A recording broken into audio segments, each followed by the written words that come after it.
This is part 2 of a video. To see part 1, click the link in the description below. It's highly recommended that you watch the first part before this one.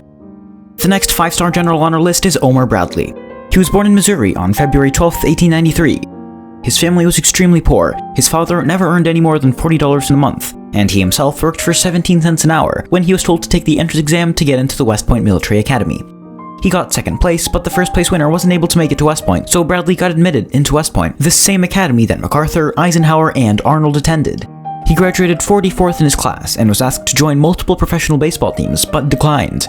He graduated in 1915. This class was called the class the stars fell on because so many graduates went on to get stars, or become generals.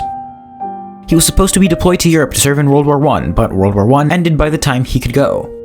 For much of the interwar period, he taught mathematics at West Point, and 3 months after the US joined World War II, in February 1942, he was promoted to the temporary rank of Major General, and he reached that rank permanently in September 1944. He commanded the 1st US Army on D-Day, and about a month before World War II ended in Europe, in March 1945, he was promoted to the temporary rank of General, reaching the rank permanently in January 1949, after the war ended.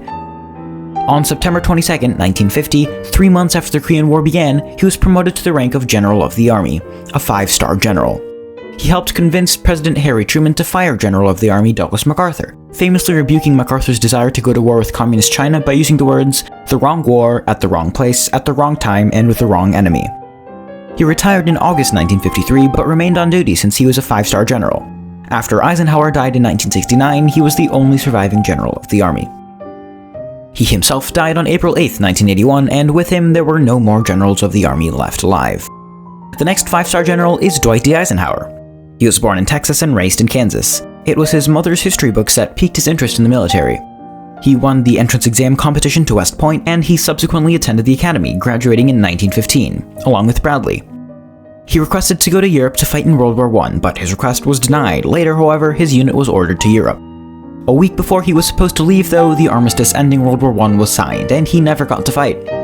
After the war, he was promoted to the rank of Major, but unfortunately he would be stuck at that rank for 16 years. Until 1922, he commanded a battalion of tanks, and later he served under various famous generals.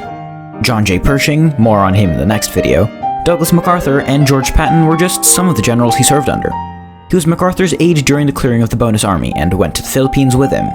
In 1936, he was promoted to the rank of Lieutenant Colonel and to Brigadier General in October 1941, less than 2 months before the US joined World War II. He served in the North African Campaign and oversaw the Allied invasion of Sicily. His success prompted FDR to name him Supreme Allied Commander in Europe, and he oversaw D-Day. He was promoted to the rank of General of the Army in December of 1944.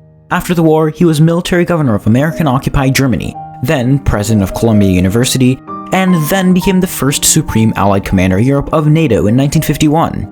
In 1952, he ran for president as a Republican, despite efforts from Democrats to get him on their side, and narrowly won the nomination, edging out Robert Taft, son of William Howard Taft, the 27th President of the United States. His running mate was Richard Nixon, who would later become president himself, and in the general election defeated Adlai Stevenson in a landslide victory.